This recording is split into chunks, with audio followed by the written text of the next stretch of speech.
গীত সংগীতা অধ্যায় ৩০। সঙ্গীত গৃহ প্রতিষ্ঠার গীত দায়ুদের। সদাপ্রভু, আমি তোমার প্রশংসা করিব, কেননা তুমি আমাকে উঠাইয়াছ। আমার শত্রুগণকে আমার বিষয়ে আনন্দ করিতে দেও নাই। হে সদাপ্রভু, আমার ঈশ্বর, আমি তোমার কাছে আর্তনাদ করিলাম, আর তুমি আমাকে সুস্থ করিলে। সদাপ্রভু, তুমি পাতাল হইতে আমার প্রাণ উত্তোলন করিয়াছ। তুমি আমাকে বাঁচাইয়া রাখিয়াছ, যেন গর্তে নামিয়া না যায়। হে সদাপ্রভুর সাধুগণ, তাঁহার উদ্দেশ্যে সঙ্গীত করো, তাঁহার পবিত্র নামের ধন্যবাদ করো, কেননা তাঁহার ক্রোধ নিমেষ মাত্র থাকে, তাঁহার অনুগ্রহেতেই জীবন।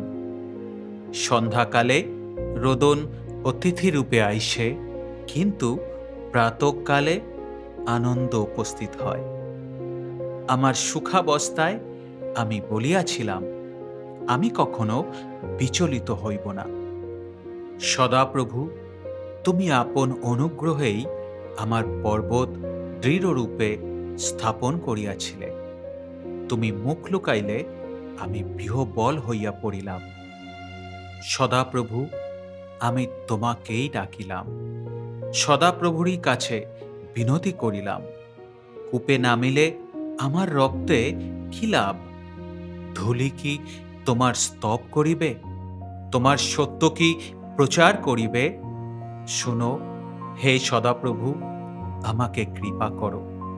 সদাপ্রভু, আমার সহায় হও। তুমি আমার বিলাপ নৃত্যে পরিণত করিয়াছ। তুমি আমার চট খুলিয়া আমাকে আনন্দ পটুকায় বদ্ধকটি করিয়াছ, যেন আমার গৌরব তোমার প্রশংসা গান করে, নীরব না থাকে। সদাপ্রভু, আমার ঈশ্বর, আমি চিরকাল তোমার স্তব করিব। আমেন।